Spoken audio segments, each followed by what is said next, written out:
Discussed about rule of law, right? Lakshmi, what do you mean by rule of law? Ma'am, when rule of law means that all laws are applied equally on all citizens All of citizens the country, of the and no country one can be uh, above the law. above the law. That's also important, okay? And no one can be above the law. In ancient India, how was the law, Nivedya? And the laws, there was not equality. And, How was the punishment?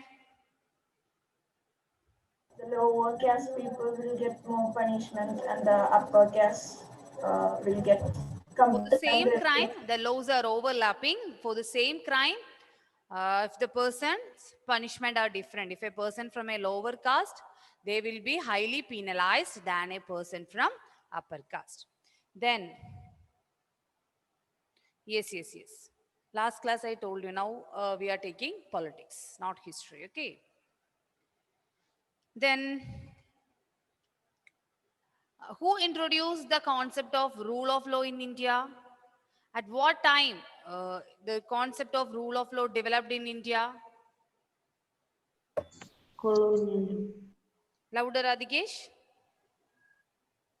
Colonial period. Colonial period, right? Colonial period, the concept of rule of law developed. But there is two opinions among the historians, right? And the Indian historians have the opinion that the law developed or the rule of law was not the contribution of British, it was the contribution of Indians itself. And some of them have the opinion that it was at the time of British or the colonial period this rule of law developed. Then how the Indian historians disputed or claim around that the rule of law was developed by Indians? They put two examples. One is British has British laws arbitrary. are arbitrary. Very good. The laws are arbitrary. The British laws are arbitrary. An example for that law is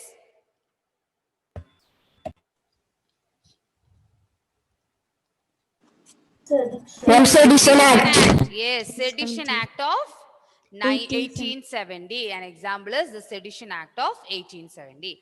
But the Indian historians or the first opinion is that at the time of British, the rules are arbitrary. That means it is doesn't treated all the people as the same. Rule of law means law is above than the people. But at the time of colonial period, they consider the two different laws are for the Indians and the British.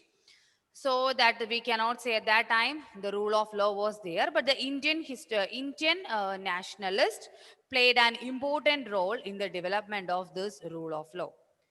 And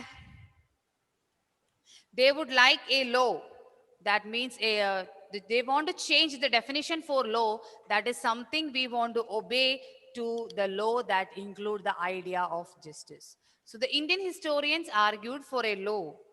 They also wanted to develop a law that treat every people as equal. It must enhance the value of justice, the idea of justice. So they give a new definition to the law, that is a law doesn't mean something we always obey. It also include something which include the idea of justice. Rule means it is not only things to obey. Now also in our country also we have so many rules, right? Some rules we are there to obey. An example I will say traffic rules. You know the traffic rules?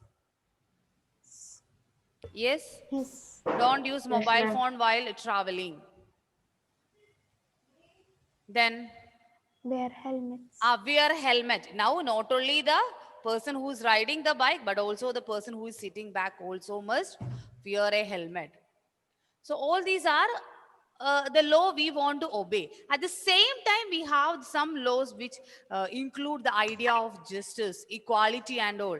Example, our fundamental rights. We have the right to freedom, right to equality, right to freedom of religion. All these are coming under the idea of justice. So the historians, the nationalists have an opinion that they want to change a law from that a set of rules that were forced to obey to the laws as it include the idea of justice. And by the end of 19th century, the Indian legal profession began to emerge. That means the advocates and judges from the Indian judges and advocates were there. The legal profession began to emerge in the 19th century, and they demanded a respect in colonial court. At that time, the judges in the court may be the British.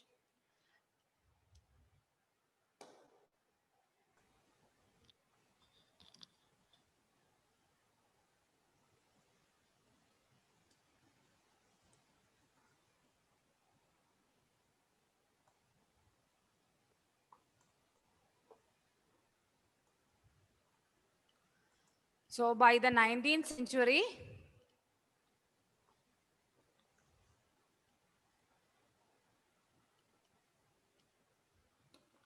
around the 19th century, the Indian legal professions began to emerge.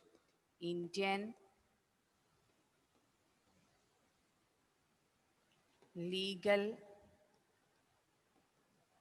profession began to emerge, and they also demanded uh, getting respect in colonial court. And they began to use laws to defend the legal rights of Indians. Till that time, the British laws are not in favor of the Indians, but when the Indian legal profession began emerging, and they demanded the respect in the colonial court, and also they began to defend the legal rights of Indian. They stand for the rights of Indian. They have an opinion that if a law is there, it should be applicable for all the citizens. And Indian judges also began to play a great role in making decisions. So around the 19th century, the Indian judges also, they are in the British court, and they also played an important role in making decisions. Therefore, there were several ways in which the Indians played a major role in the evolution of rule of law during the colonial period. So from this, we can say that the Indians also played an important role in the evolution of rule of law. Okay, the rule of law was emerged at the time of colonial period. The concept of rule of law was emerged at the time of colonial period, but it was not only the contribution of British. The historians have the opinion that the Indian nationalists played an important role in the development of the rule of law. And how we can say that? That is around the 19th century, they argued for a law that is not only to obey, but also it include the idea of justice. And also around the 19th century, the legal profession, the Indian legal profession began to emerge, and they demanded the respect in colonial court. They demanded the respect in colonial court, and also they began to play a great role in making decisions. So they also played an important role in the evolution of rule of law during the colonial period. Okay, so the rule of law was developed at the time of colonial period, but it is not the contribution of British. Why we are saying it is not the contribution of British? Because the laws developed by the British are arbitrary. Their laws are arbitrary laws, but the Indian historians, the laws are arbitrary laws. The British laws are arbitrary. Their laws are arbitrary. And the Indian historian, the Indian nationalist played an important role. The Indian nationalists played an important role in the development of legal sphere in India. That means for the development of this rule of law, the Indian historians played an important role. So why we are saying it's an arbitrary law? It's an arbitrary law because the British laws example is a Sedition Act of 1870. That means if a person protesting or criticizing against the British government, he could be arrested without a trial. That is an arbitrary law, a biased law. Two laws for Indians and British. So we cannot say that the rule of law was there at the time of British. The next opinion is that the Indian nationalists played an important role in the development of rule of law. They argued for a set of rules that law doesn't mean a set of rules that we should obey. A law means that is, yes, Ma'am, what is the word meaning of arbitrary? arbitrary means biased. The last class we discussed about it. Our unjustifiable biased laws are called arbitrary laws. Here that is Isha, arbitrary law here means a sedition act. That means the Indians who are protesting against the British will be arrested without a trial. Okay, that means the two laws are applicable for Indians and British. Then the Rowlatt Act, that day you remember we discussed about the Rowlatt Act also. The Indians could be arrested without a trial. That means that there is no rule of law. Rule of law means all are equal before, all are treated equal in the law. Law is supreme. But in an arbitrary law, it is two laws for two different community. Here, British and Indians. The second opinion is the Indian nationalists, they played an important role in the development of the legal sphere in British India. And they argued for a law that is not only to obey, but also it include the idea of justice. A law means it is not only to obey, but also include the idea of justice. And the Indian legal profession, it began emerging and demanding respect in colonial courts. And they began to use laws to defend the legal right of Indians.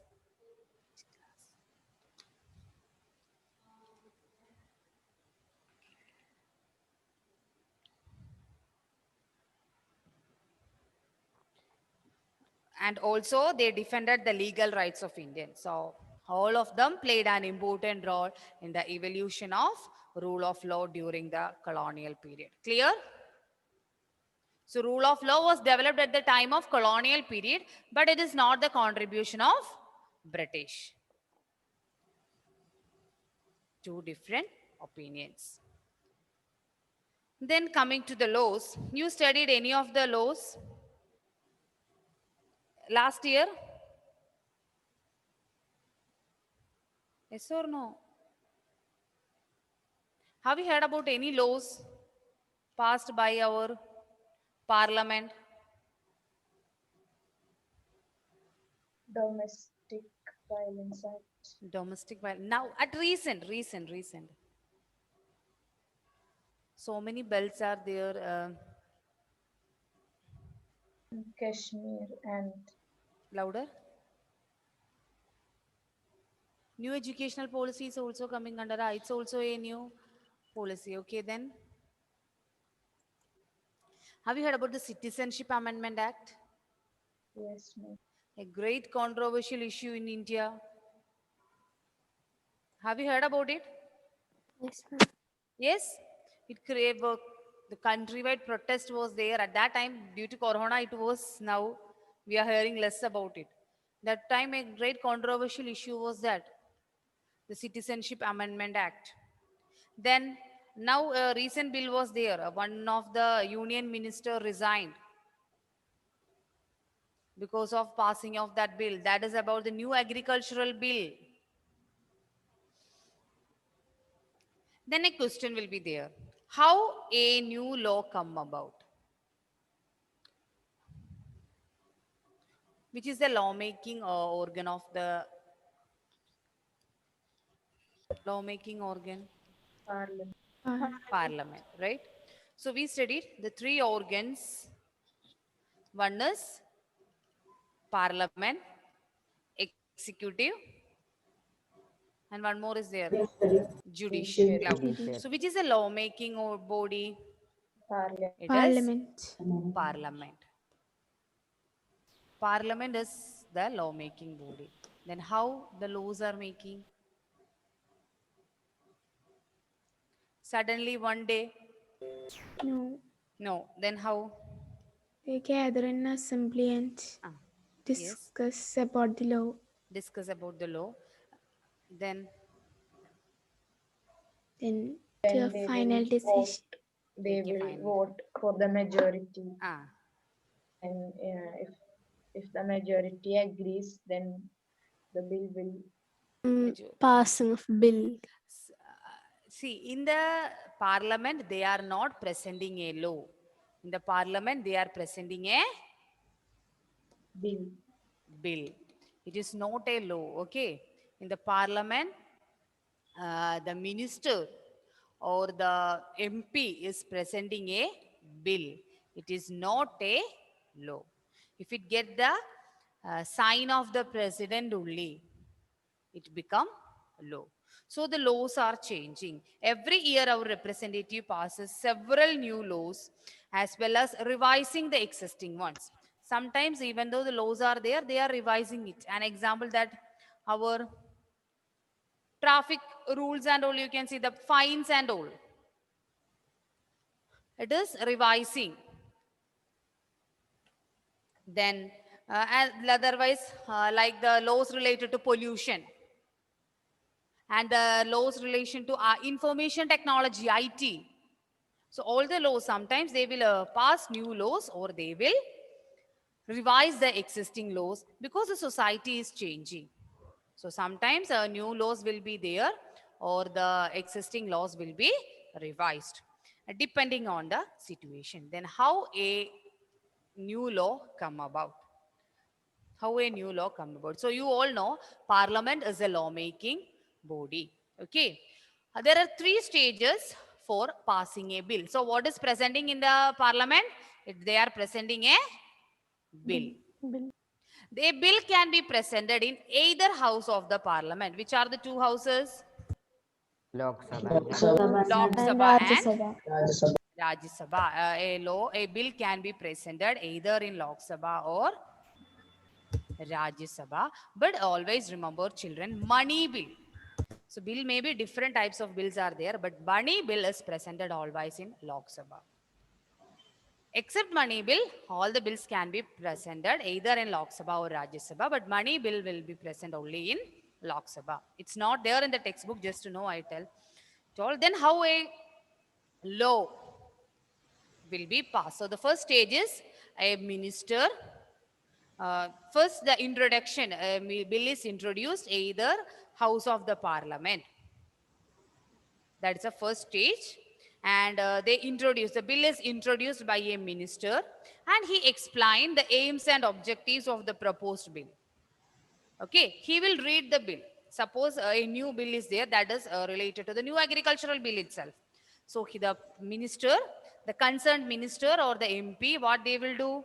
They will explain the aims and objectives of the proposed bill and it is published for the approval of the House. And all the members will get a printed copy of that bill. Okay?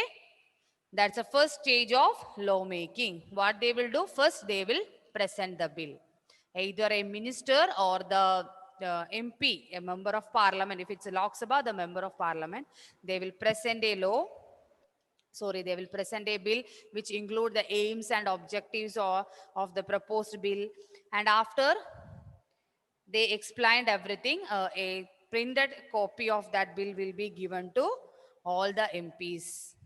And in the second stage, the objectives are discussed thoroughly. So first stage only that much, they will read it and give a printed copy to them.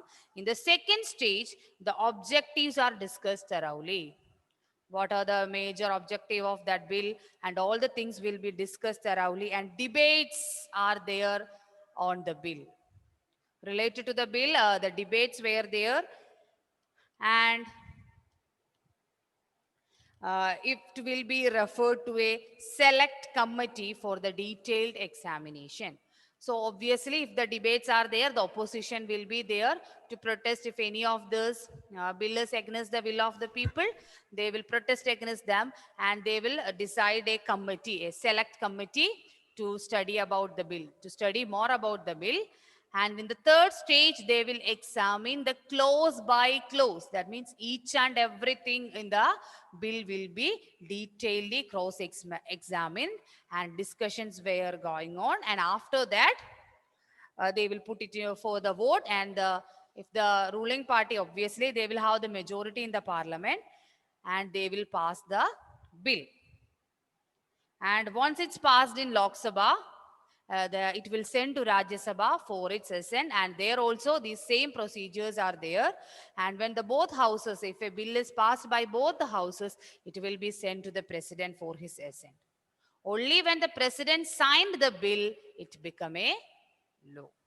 So a law means it is, in always remember in the parliament, they are presenting a bill. If a bill want to become a law, it must be signed by the president. Okay. That's the procedures of how a law will be passed. So for passing a law, we can either present the bill in Lok Sabha or in Rajya Sabha. And there will be a detailed examination will be there. Normally 3 stages are there. First is present the bill. Second stage about the debates and discussions on the bill. And if it is needed, it will be referred to a select committee. And after in the third stage, the select committees, along with the select committee's recommendation, the bill will be examined by close. After that, voting is there. If the bill will be passed, if the majority vote is there, the bill will be passed in either Lok Sabha and it will send to Rajya Sabha. And from there also these procedures are there. After that, it will be sent to the president for his assent. That is a procedures for passing a bill. And how do new laws come about? That is this way the new laws are come about. After the, if a bill will be passed by the both houses, Lok Sabha and Rajya Sabha, and after that the president's assent is there, it will become a new law. Then one example is given there in the textbook related to the Domestic Violence Act. Have you heard about domestic violence? Anyone? Related to dowry or anything, any issues? No? Yes, ma'am. In the newspapers and all, you never heard about anything related to dowry? The wife will be harassed by the husband. Nothing you heard about like that. Yes, ma'am. Last year, one case is there. Have you heard about Uttara? Her husband killed her. No? Yes, ma'am. Yes? What was the incident? Anyone know? Ah, yes, very good, Albert. The same incident itself. What was the intention behind it? And he Need all the money and all. Ah, yes. So you heard about that. Yes. The same. That is also, he was arrested now, right? Yes? So domestic violence. An example given in the textbook is related to domestic violence.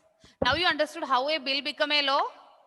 It will be presented in the parliament. Parliament is a lawmaking body. A bill is presented in the parliament, and from there it will be there. 3 stages are there before it passed. And for passing a bill, it needs the approval of both the houses, both Lok Sabha and Rajya Sabha. After that only it will send to the president. And after he signed, it become a law. So an example is given in the textbook is about the domestic violence. What do you mean by domestic violence?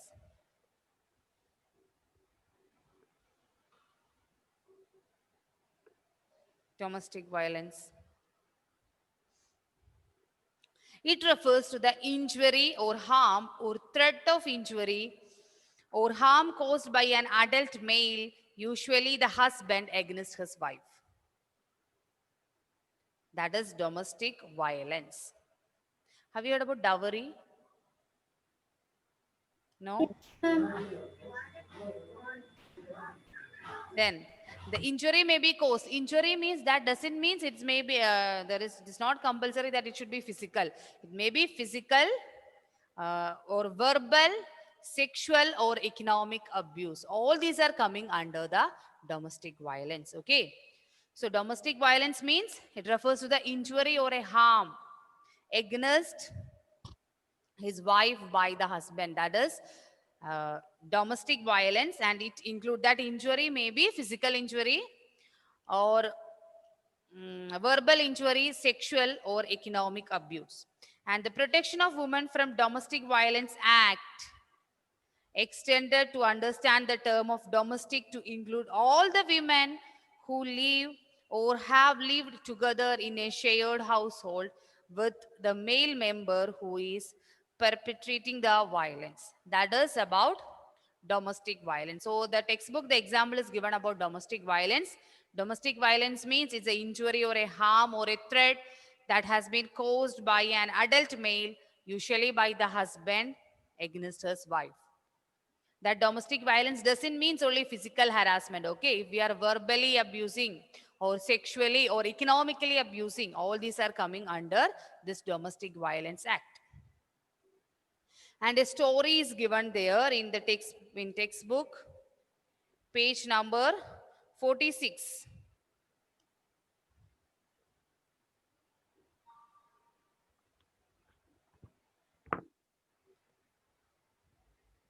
You saw that in page number 46, one storyboard is given there, and read it.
This domestic violence is coming under civil law, not under criminal laws. Okay, you know what's the difference between a criminal law and a civil law?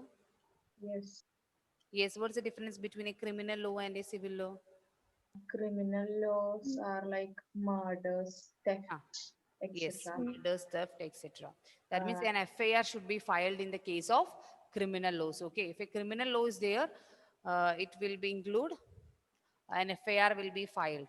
Then what about the civil laws? so is if a right is violated or something like that. Example, divorce. Have you heard about divorce and all? Yes. All these are coming under the civil code. Two codes are there also, criminal code and civil code. So such cases will be coming under the then consumer protection. All these are coming under civil law. There is no punishment for them in like the criminal laws, but they will get a compensation for that. That is the difference between a criminal law and a civil law. Criminal law means it's a punishable offense, and an FIR will be filed against them. Finished reading? Lynette, finished? No, ma'am. No. It's a little bit lengthy one. So one more period we have today, right? Yes, ma'am. Before that, you must complete it, okay? For the next period, you explain what is explained in the storyboard. Okay, ma'am. Okay then, bye all. Bye, ma'am. Thank you. Thank you, ma'am. Bye. You, ma'am.